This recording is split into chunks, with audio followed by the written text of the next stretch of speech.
Hi, I'm Stephanie from Solitude Massage. The stretches that I want to show you are for the mid-back. The mid-back is really tight, especially for people that do a lot of twisting at their job.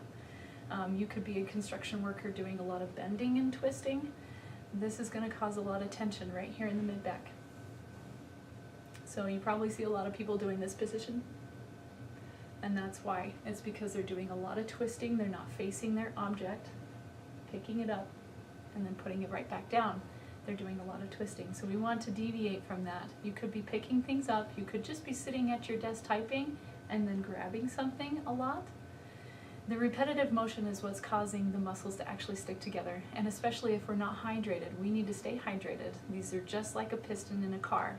If we keep a lot of lubrication, the oil in the car, the pistons will keep moving the way they should be. But if we don't, the pistons can eventually lock up and freeze the engine. So we want to make sure that if we're going to be doing a lot of twisting, if we just have to, then let's stay hydrated. So make sure you face your object, pick it up, and then place it down where you're going to place it again. That will prevent a lot of the mid-back injuries. That will also prevent a lot of mid-back tension. And the stretch I'm about to show you is going to help if you continue to do that. For the mid-back stretch, what we're going to be doing is we're going to be trying to stretch out all the attachments right in here.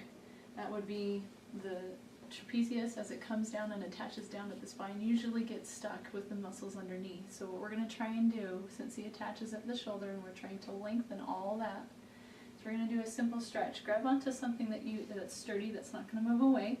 Like I've got this chair right here for me. I'm going to step back away from my chair. I'm just going to hold on to it, bend over, because we also want to try and get another muscle that's underneath that it normally gets attached to, and that would be the latissimus dorsi, or the lats, a lot of people call that. So your traps and your lats, we're going to try and stretch both of those, and they both attach at the shoulder. So with that, firmly onto a chair, feet firmly on the ground, and then I'm just going to reach.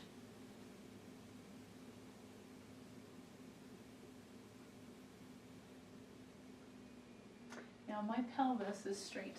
It's not twisting or turning, it's nice and straight, because the farther away that we can do it is great.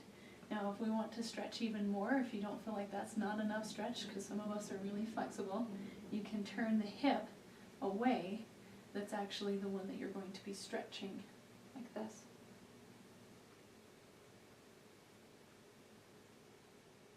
And for flexible people, that usually feels a lot more comfortable because you can feel that. Now a lot of people do this stretch. They like to stretch like this. They put their feet out and they stretch like this. That's great. The only thing is, when you try to stretch one side, you're actually flexing another side. So I'm bending and flexing the side I'd like to be stretching. I'd like to stretch both sides. So if it makes you feel good, go ahead and do this stretch, because you're almost doing the same thing.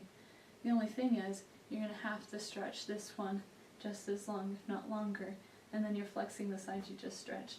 So this stretch has been very effective for most of my clients, with them just stretching this one side. But this is the trick. This is the part you probably did not see what I was doing with my arm. When I grab onto my chair, and I'm firmly in front of my chair, then I do a slight twist in my hip. Then this is what I do with my arm. I don't go straight out.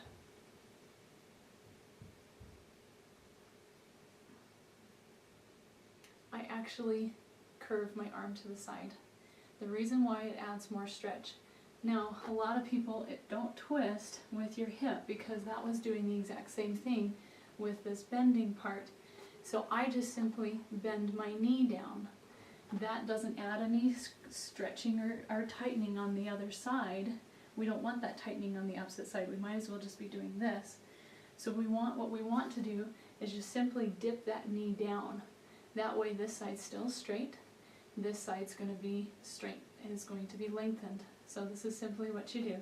Bend your knee down, pop your opposite hip out that you're going to be stretching, then take your arm, put your head down,